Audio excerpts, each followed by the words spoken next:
Hi there guys, how you doing? Welcome back to the channel. Hope you're all keeping well, hope you're all having a good week. Thanks a lot for tuning in again, appreciate all the support. Today's video is all about Manchester United.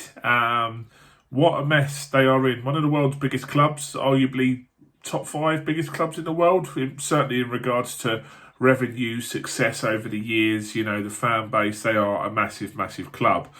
Following Tottenham's 6-1 demolition of them on Sunday at Old Trafford, I thought now would be a good time to just give my thoughts on what I think is going on at the club, what can they do to try and turn it around, and where do they go from here really, because I'm 30 years old. I can't remember many Manchester United generations being as bad as the current state they're in now.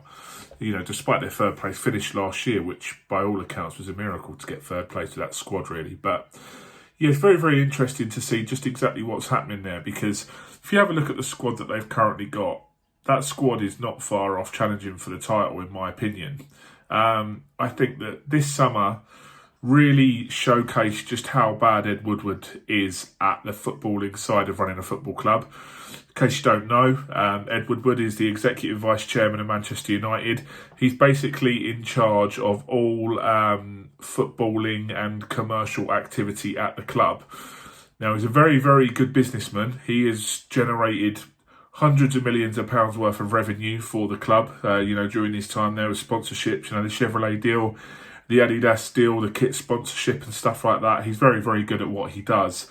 But footballing wise, he is massively out of his depth. The appointment of Ole Gunnar Solskjaer, to name just one, the appointment of, not really Van Gaal and Mourinho, because I actually think they did all right, but the appointing Solskjaer in particular was a shocking decision. You just need to look at Solskjaer. I mean, I know Solskjaer got a tune out of the post-Mourinho squad, but I think you put any coach in there and tell them players who were deprived of attacking football to just go out and play however they wanted to play with a bit of freedom, then, they would have got the results that I think Solskjaer would have got as well. To give him the job on a full-time basis, Woodward was... it was just an outrageous decision, to be honest. It was so bad, You have a look at Solskjaer's previous 2 jobs at Molde in Norway and then taking Cardiff down. What other club in Europe in the top 4 positions in any of the major leagues would now give Solskjaer a chance? I don't think any of them, to be honest. I think he's massively out of his depth, Woodward. He should stick to the football. He should stick to the financial side of things. And he should get in somebody who either has played for Manchester United before or has played at the very top level of football. You have a look at some of the biggest clubs in Europe now, and they all have ex-footballers working at a boardroom level just to make very important decisions for the footballing side of the club. Have a look at Manchester City. They've got Cheeky Begiristain, who used to play for Barcelona. Have a look at Bayern Munich. Have a look at Borussia Dortmund. A lot of these clubs, Ajax is another one, perfect example. Ajax, Chelsea now got Petr Cech as a technical director. All of these clubs realise the importance of having a footballer or an ex-club legend at the business end of the club. I think Manchester United are crying out for a technical director, whatever you want to call it, director of football, director of footballing operations, it's been called as well. Man United need one desperately, and that is the one thing that is letting them down time and time again in the transfer market. I mean, I can sit here and talk about the Jadon Sancho deal that was never meant to be in the end for hours and hours on this video. But at the end of the day, if you'd have had a proper sporting director in there at Manchester United to take over that deal at the very beginning of this summer, Jadon Sancho would be sitting in a Manchester United shirt right now playing football for Man United. The fact that Ed Woodward went to Vatska, who's the Dortmund director of football, and basically said to him, "You're 50 million quid. You made 50 million quid loss this year. Borussia Dortmund will give you 50 million pound for Sancho." Immediately pissed that club off. And to be honest, I don't blame Dortmund for not wanting to do business with them in the last couple of weeks at the transfer window. I think, what was it in the end? They said to them, they wanted 120 million pound for Sancho in the end, or 120 million euros.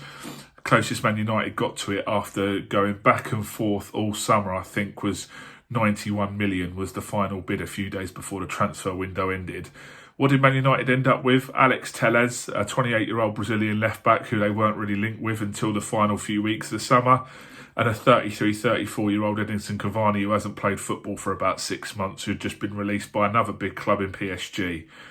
It's not the business that you would come to expect of a club of Manchester United's size, who, after finishing in third place last season, should really be kicking on now and making signings to accompany the already talented squad that they've got there. You know, Marcus Rashford and Bruno Fernandes and players like that, you know, the signings that they did get right, they should be complementing them with the players that, you know, should just tip them over to be a title challenger. But instead, what are they doing?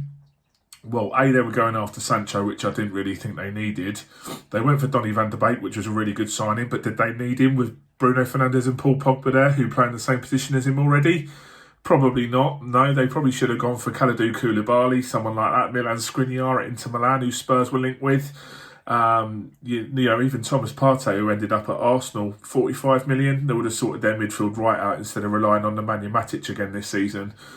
But yeah, you know, like I say, you get a sporting director in at Manchester United, you give them the budget that they've been working with, and I guarantee they'll be title challengers in 2 years' time. If I was to take a punt on any sporting director that would want to go there, I'd be throwing money at Edwin van der Sar, who is, you know, in charge of a lot of the footballing decisions. I think he's either director of football or he's on the board at Ajax. Ajax under van der Sar and Mark Overmars have just propelled themselves into really an elite European club with the way that they do transfer business at the moment. You know, they're bringing through young players again, this golden generation of Frankie de Jong, Matthijs de Ligt, Hakim Ziyech, all these guys who have moved on for, you know, they've generated nearly 300 million quid's worth of revenue for Ajax, who are now just picking off the best players in Holland, and they're building another really good squad. So get Van der Sar in. He understands the club, he understands the Premier League. Push Woodward's footballing expertise to one side, get him, you know, generating a lot more revenue off the pitch to then invest in the squad, which would be Van der Sar's area of expertise, and I think you'd see a real upturn in fortunes on the pitch. You know, I think that the other thing they need to do is look to upgrade Ole Gunnar Solskjaer quite quickly. Now, like I said earlier on in this video, I don't think he's got what it takes to lead Manchester United to trophies. I think that with Max Allegri and Mauricio Pochettino currently out of a job, looking for a job, they would be an immediate upgrade on Solskjaer. And it just looks like the players, they don't really have any real discipline and no real desire to want to kick on and really start to win the biggest trophies that Manchester United should be competing for. Now, whether that's Solskjaer's complete lack of experience in coaching a team to do that, or, you know, I don't know what it is, but there definitely seems to be an attitude shift in the last few months. You just have a look at that second half of the Spurs game. All right, I know United were down to 10 men, but they were just shocking, and it didn't look like Solskjaer knew how to sort it out. Week before at Brighton was one of the luckiest games I've ever seen Man United win. Brighton should have beaten them by at least 4 goals.